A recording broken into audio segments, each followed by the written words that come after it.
In October 1992, the Chung family incident would become a grim foreshadowing of what was to come. Mrs. Bui, the family matriarch, fell violently ill after consuming chicken noodles prepared by Van. She was rushed to CHRY Hospital, where doctors struggled to determine the cause of her symptoms. Despite their efforts, Mrs. Bui passed away shortly after being admitted. Suspicion immediately fell on Laton Van, as she had prepared the meal. The family requested an autopsy, which revealed that Mrs. Bui had died in a state of intoxication. However, the exact substance remained unidentified. The authorities, lacking concrete evidence to link Van to the death, charged her with fraud instead. She had stolen from the family during their time of grief. This conviction earned her 4 years in prison, but the seeds of her true nature had already been sown. Even before the Chung family tragedy, Van's life was marked by suspicion. Her first husband, Nguyen Quang Em, passed away in 1989 under circumstances that were never fully explained.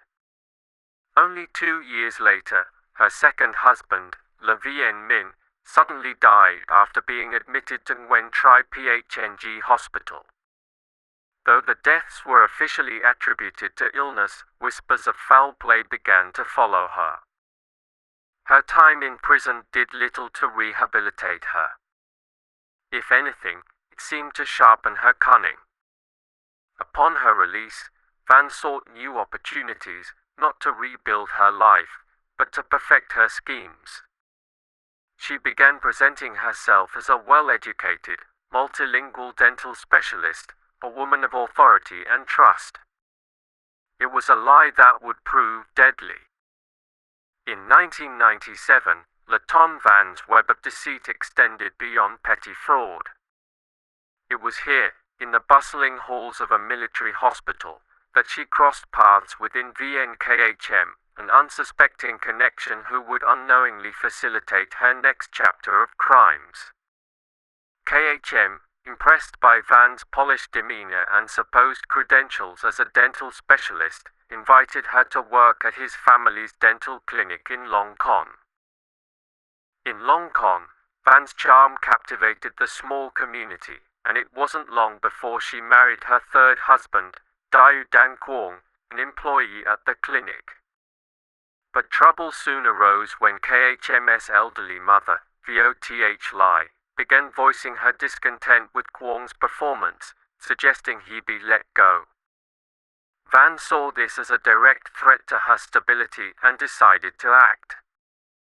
On January 3, 1998, Van prepared a seemingly innocuous glass of lemonade for Lai. Unbeknownst to her victim, Van had laced it with cyanide. Within half an hour, Lai collapsed in agony. Van and Quang rushed her to the emergency room, but it was too late. Lai succumbed to the poison. On the way home, as grief consumed the family, Van discreetly pocketed 900,000 NG from Lai's belongings. With no suspicion directed at her, Van's confidence grew. The method was simple, effective, and left little trace. It wasn't long before she struck again. Her next victim was Quoch CM Min, a security guard who had leased Van a dental facility in Tan Binh for 500,000 NG per month. On June 2, 1998, Van invited Min over, offering him a drink of alcohol as a gesture of goodwill. But Van's hospitality hid a sinister intent. The drink was spiked with cyanide. Min became gravely ill and was taken to the Tan Binh Medical Center, where he died shortly after. While the medical staff struggled to determine the cause, Van calmly returned to his home, rummaging through his belongings and stealing 900,000 NG. She left no witnesses, no loose ends. Her pattern continued. A month later, Van turned her attention to her mother-in-law, in Vien Din. After lacing Dinner's tea with cyanide, Van watched as the older woman succumbed to the poison. Following her death, Van inherited 2.8 million NG, further fueling her greed. But Van wasn't done yet. Her next victim was her own brother-in-law, LeVNCM. On February 24, 1999, under the guise of administering medicine for his broken finger, Van mixed cyanide into his treatment. By the end of the day, CM was dead, the poison coursing through his veins. Even strangers were not safe. In the same year, she targeted HTHMNGA with Gravo, a woman she had offered to conduct a health check before. During a stop at a roadside noodle shop, Van poisoned A with Gravo's meal. Though A with Gravo initially survived the incident after being rushed to the hospital, Van struck again that very night, ensuring her victim wouldn't escape a second time. Each murder followed the same chilling formula: establish trust, administer poison, and profit from her victim's death. Her calm demeanor and unassuming facade allowed her to evade suspicion time and time again. By the end of 1999, Van had claimed multiple lives, leaving a trail of grief and unanswered questions in her wake. In early 2000, under a new alias, Li Lai Lan, Van secured a job working for Nguyen Sen, a quiet, trusting man living in the small town of An Lin in Binh Dien province. The tranquil village seemed like an odd place for someone with Van's dark ambitions, but her motives quickly became clear. On April 14, 2000, SN sat down to eat a meal prepared by Van, rice vermicelli, seasoned just enough to hide the faint bitterness of cyanide. Not long after finishing his meal, SN fell gravely ill. His symptoms escalated rapidly: vomiting, shortness of breath, and uncontrollable tremors. By the time help arrived, SN's condition had worsened beyond saving. He passed away in agony, his family unaware that his trusted employee had orchestrated his demise. Emboldened by her success, Van continued her killing spree, targeting those who trusted her. In late June 2000, she turned her sights on two acquaintances, Nguyen VNNG and Tran Th Sin. Both deaths followed the same pattern: poison slipped into food or drink, with Van feigning concern as her victims succumbed to the deadly toxin. After Zin's death, Van sent a letter to her family, claiming she had sold the deceased a car worth 200 million NG. The lie was intended to extract money from Zin's grieving relatives, showcasing Van's unrelenting greed and callous disregard for human life. By mid-2000, whispers of foul play began circulating in the small communities Van had frequented. Local authorities, piecing together a trail of sudden, unexplained deaths, began to focus their attention on her. In September, Van was arrested on charges of murder and robbery. Among her belongings, investigators found 2.8 grams of cyanide, a crucial piece of evidence. Despite this discovery, Van's cunning once again proved formidable. Toxicology tests failed to conclusively link the cyanide in her possession to the substances found in her victims' bodies. With insufficient evidence to hold her for murder, the authorities instead charged her with fraud while continuing their investigation. By January 15, 2001, Van was released on bail. Far from deterred by her brush with the law, Van returned to her old ways. Her release marked the beginning of another deadly chapter. In March 2001, Van encountered an old acquaintance, Nguyen Trung Du. The two shared a casual conversation over soy milk, but Van had already decided Du would be her next victim. As he briefly turned away to tend to his motorbike, she slipped cyanide into his glass, Minutes later, Du complained of dizziness and nausea. Despite being rushed to the hospital, he died 5 hours later, his death attributed to a stroke. Not content with merely killing Du, Van exploited his death for financial gain. She pawned his motorbike for 2.8 million NG and even attempted to overstate funeral costs to swindle money from Du's grieving son. Her actions revealed a disturbing lack of empathy, even by her standards. By the summer of 2001, Van had adopted the name Lam on A with Gravo and settled in TRNG Bomb District. Here, she met her next victim, A with Gravo Th Co. After failing to convince Co to invest in her fraudulent dental practice, Van resorted to poison once again. Co became violently ill after consuming a meal prepared by Van, but unlike previous victims, Co's condition was recognized as suspicious by local doctors. Meanwhile, investigators continued to quietly build their case against Van. They re-examined autopsy reports, interviewed surviving relatives, and tracked her movements across multiple provinces. Each thread of evidence pointed to one chilling conclusion: Van was a serial killer, using cyanide as her weapon of choice.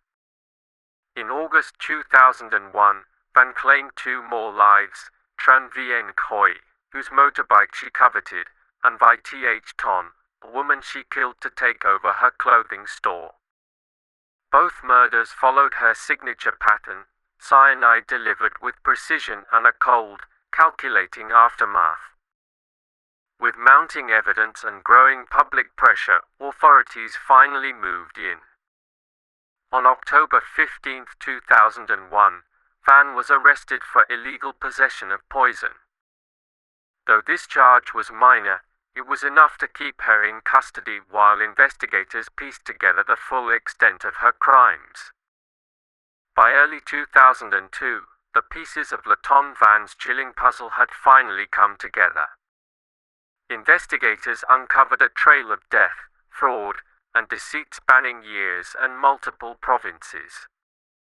The trial that followed would become one of Vietnam's most infamous cases, drawing nationwide attention to the woman now known as the Cyanide Witch. Van faced 11 counts of murder, along with numerous charges of fraud and theft. Her demeanor throughout the proceedings was striking. While witnesses described her as manipulative and heartless, Van appeared composed, even indifferent, as the prosecution laid bare her crimes. The court meticulously recounted each murder.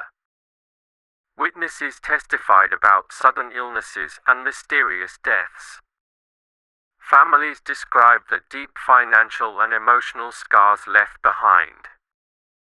Medical experts detailed how cyanide worked, how it disrupted oxygen absorption at the cellular level, leading to suffocation from within.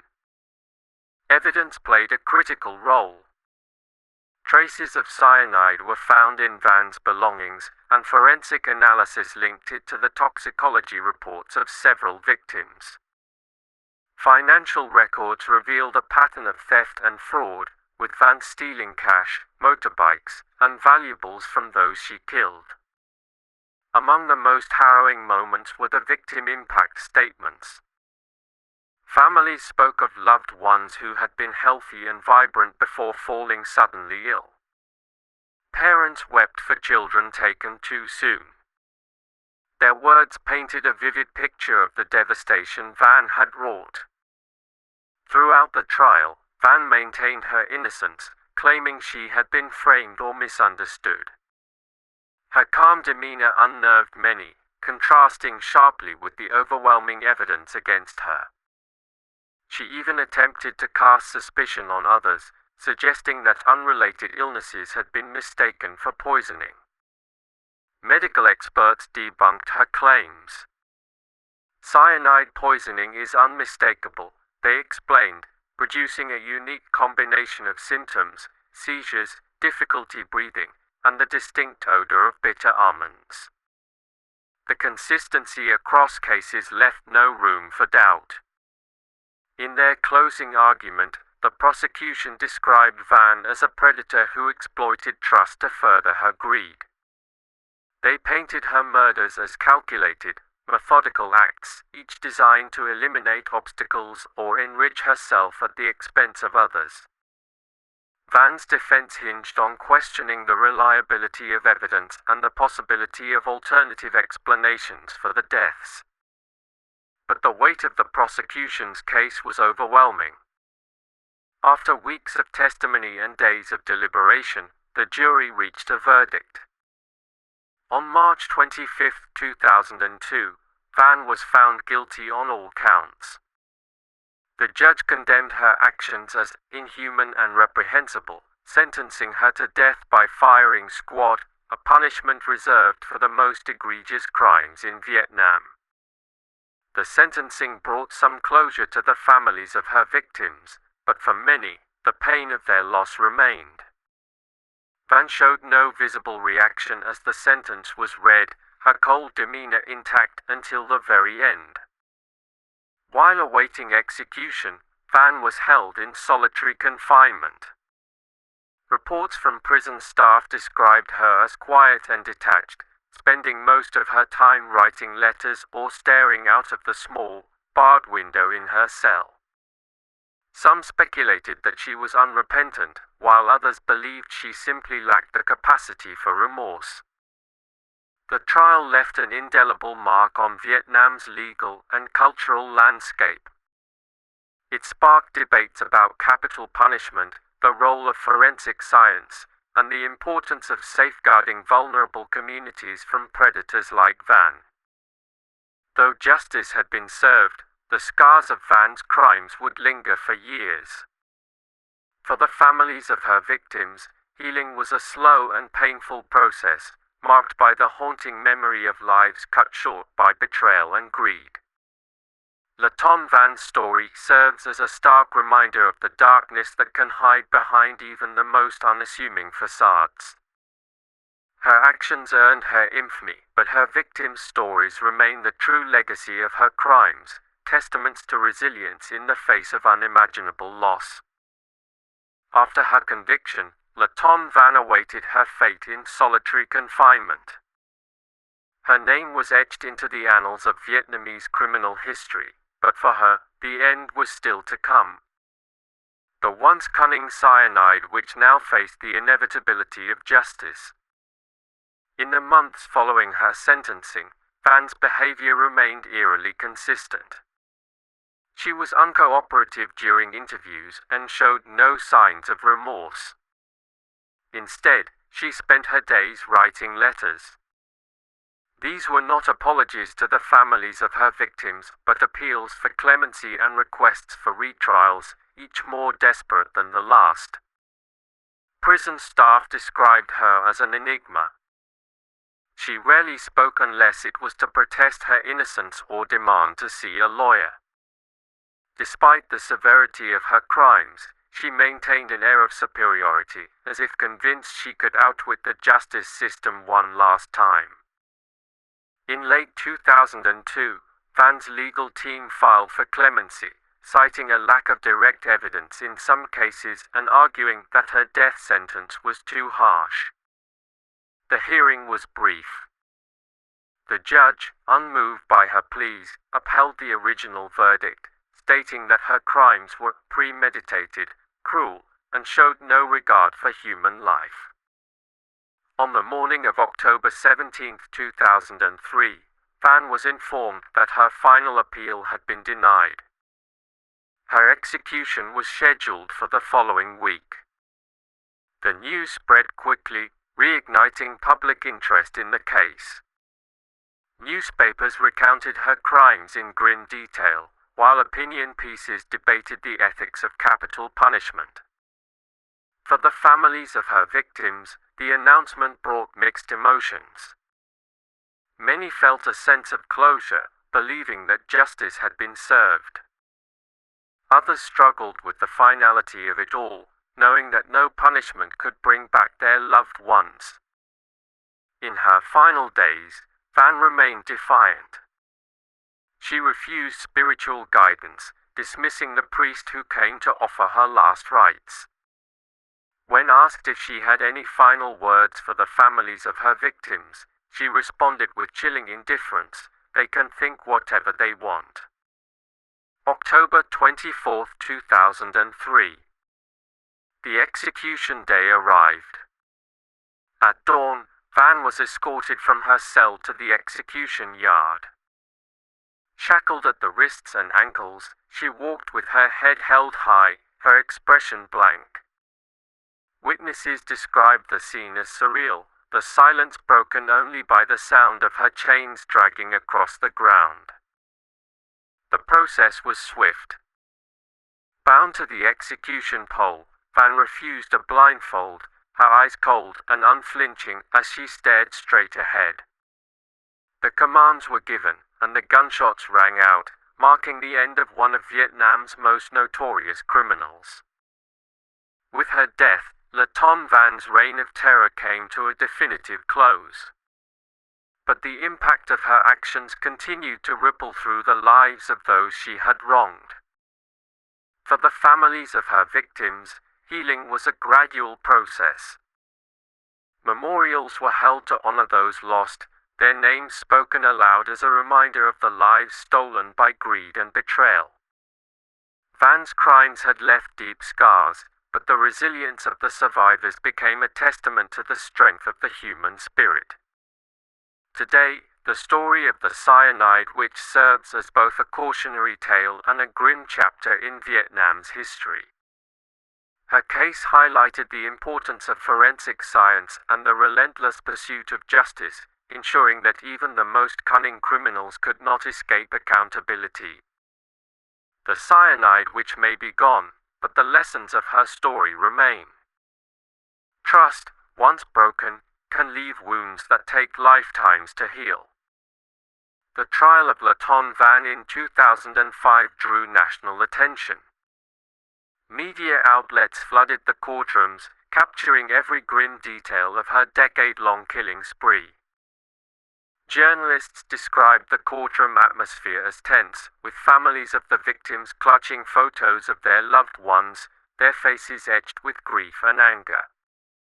Van showed no signs of remorse as prosecutors detailed her crimes. Each murder was recounted with chilling precision, the calculated purchase of cyanide, the subtle manipulation of her victims, and the cold-blooded thefts that followed their deaths. Forensic evidence, including traces of cyanide on recovered items, was presented alongside eyewitness testimonies. The court also heard from forensic experts who explained the agonizing effects of cyanide poisoning. Families wept openly as the grim details of their loved ones' final moments were recounted. After weeks of testimony, the judge delivered the verdict, guilty on 13 counts of murder. LaTon Van was sentenced to death by firing squad. As the sentence was read, gasps filled the courtroom, followed by a wave of quiet relief among the victims' families. Even in the face of death, Van remained stoic, offering no apologies or explanations. Her cold demeanor only deepened the public's perception of her as a remorseless killer. On October 26, 2005, LaTon Van was executed. The firing squad carried out the sentence in the pre-dawn hours, marking the end of Vietnam's most infamous serial killer. The execution was witnessed by a handful of officials and marked with a somber finality. For the families of her victims, the execution brought a measure of justice but could never fill the void left by their losses.